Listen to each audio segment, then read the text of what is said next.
On today's episode, we have the Atlanta Hawks. The Atlanta Hawks were coming off a year where they went 40-42 and ended up losing the play-in tournament. In the offseason, they got very busy, and honestly, they had probably had one of the best offseasons in the league. It started off with them drafting Ace Newell, the 23rd pick. This was a pick they got via trade, and in that trade, they also got New Orleans' pick from this year.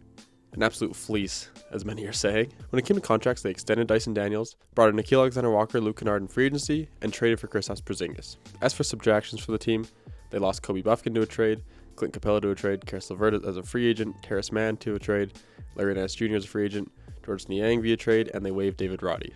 There was a ton of praise for what Atlanta did the offseason to build the team around Trey and Jalen Johnson.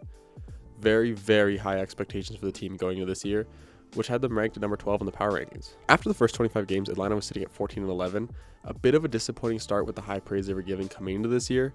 This was largely due to the fact that Trey went down early with a long-term injury, only played 5 games, taking Atlanta's all-star PG out of the lineup. The injury kind of started an adjustment period for the Hawks.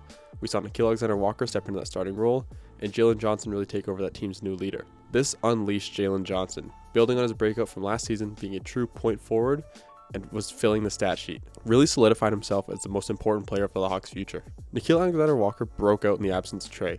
He had shown flashes of his ability to be a ball handler and shot maker in Minnesota, but was mostly minimized to being a two-way off-ball type of guy on the catch-and-shoot situations or off screens, just small actions for him. And while he wasn't really playing a true point guard role with Jalen Johnson kind of taking that point forward role as I said before, he showed his skill set as a shot creator, getting himself up to 20 points per game, and providing the defense he always has. It was a true breakout year for Nickeil Alexander-Walker and ended up leading to him winning the most improved player. Onyeka Okongwu, he came into the year finally having an opportunity to be a full-time starter, and gave the Hawks everything they could have asked him for. Provided great rim protection and rebounding, while also being a reliable offensive weapon on all 3 levels. He really improved his jump shooting coming to this season, and being an undersized guy kind of at 6'8", 6'9" there, having an ability to stretch the floor out and shoot and hit those deep shots or even in the mid-range would be really big for his game going forward. And it showed this year as he was really able to get his every single game. He did have some injury issues throughout the season with his laceration, but it honestly didn't take anything away from his game at all. Kristaps Porzingis only ended up playing in 17 games with the Hawks. He was dealing with a number of health issues, so it was really unfortunate Atlanta didn't get to see their big-time addition play too much, especially play beside Trey, as they were both in and out of the lineup all year. As the team approached the new year, Trey returned for 5 quick games before going down once again, and shortly after this led to rumors that he was not happy in Atlanta, ultimately leading in him formally requesting a trade. And it wasn't very long before the Hawks acted on this, as on January 9th, the Hawks traded Trae Young to the Wizards for CJ McCollum and Corey Kispert, marking the start of the new era in Atlanta. The Hawks came into the deadline sitting at 26-27, 1 game below 500, and once again sitting in that play-in mix, one of the play-in classic teams, as everyone says.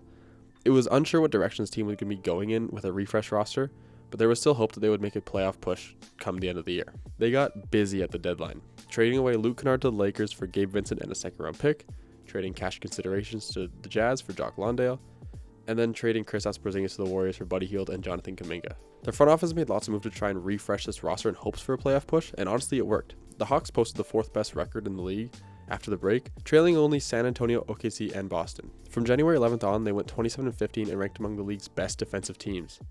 This propelled them to a 46-36 record, good for 6th in the East and a lock for them to be in the playoffs, where they ended up matching up against the Knicks. In this matchup, they came out fighting, winning game 2 and 3 on the back of CJ McCollum, who had an incredible series. And with a 2-1 lead, there was lots of talk about how they could upset the Knicks. Unfortunately, that was not the story, as they ended up losing the series 4-2, where they went out sad, losing by 51 in game 6. And there was times in this game where they were down 60. It was a tough watch, and it didn't look like the players really wanted to be there by the end of the game.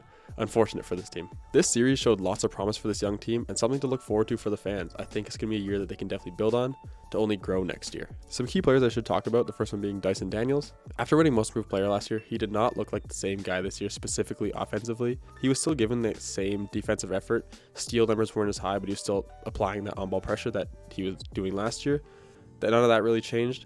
But he had an absolutely abysmal shooting year, looking like he could not put the ball in the hoop ever. A little bit of a step back offensively. I honestly don't think it's too concerning for them. He's still a guy that will stick around and be on this roster. As a producer in some way, I just wanted to note that. The next guy is Zachary Richardson, and I want to put this bluntly as possible. I think he's starting to look like a bust, at least for someone that was a number 1 pick. Every now and then he has a game where he shows flashes of the ability that got him drafted number 1, but it's more rare than common, and the bad heavily outweighs the good for most of the time. Unfortunate to see for a guy that was super raw coming in, was showcasing that ability overseas, that he could really be a guy that could just come out and score, do a little bit of everything, defend, and now it's just looking like he's lost out there. He's not really looking like he's going to live up to that hype at all. The last guy is just a quick one to talk about is Asa Newell. Didn't really play too much this year because there was sort of a logjam and he wasn't really showing ability to stick on the floor. But when there was opportunities for him, he showed flashes of promising ability on both ends of the floor. I think he's going to be a good backup piece for them in the next few years, especially being one of the young guys that they can build with. Now let's get into the offseason for them. The biggest roster needs for Atlanta are size and shot creation. Despite the defensive improvement, the Hawks struggled protecting the paint and limiting second chance opportunities in the playoffs. And honestly, they could also use another primary ball handler who can create offense and consistently pressure the rim. These are two areas that can be addressed for them in the draft. Atlanta has pick 8 and pick 23 in the first round. And at pick 8, I think they should target a guy like Ade Mara or even Michael Brown. Mara can address the need for size and pressure around the rim and give some relief to Okongwu, an incredible prospect that would slide into the lineup with ease. Everyone saw what he could do at Michigan this year. He was just growing and growing and growing the entire year, jumping up draft boards, showing an incredible skill set, especially at 7'3". As for that point guard need, Michael Brown would address that need for shot creation and ball handling. Atlanta traded away their primary ball handler at the deadline, which led to Nickeil Alexander-Walker sliding into that spot.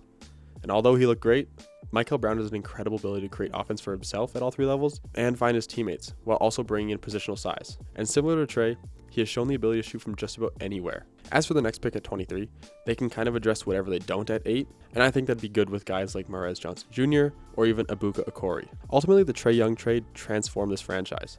Moving on from Trae Young gave Atlanta financial flexibility and helped establish a new identity built around defense, pace, and ball movement rather than a heliocentric offense that he was kind of ball dominant, taking all the shots, a lot of pick and roll. A completely different game for them now. And one of those guys that they brought in, CJ McCollum, made that new starting lineup honestly elite.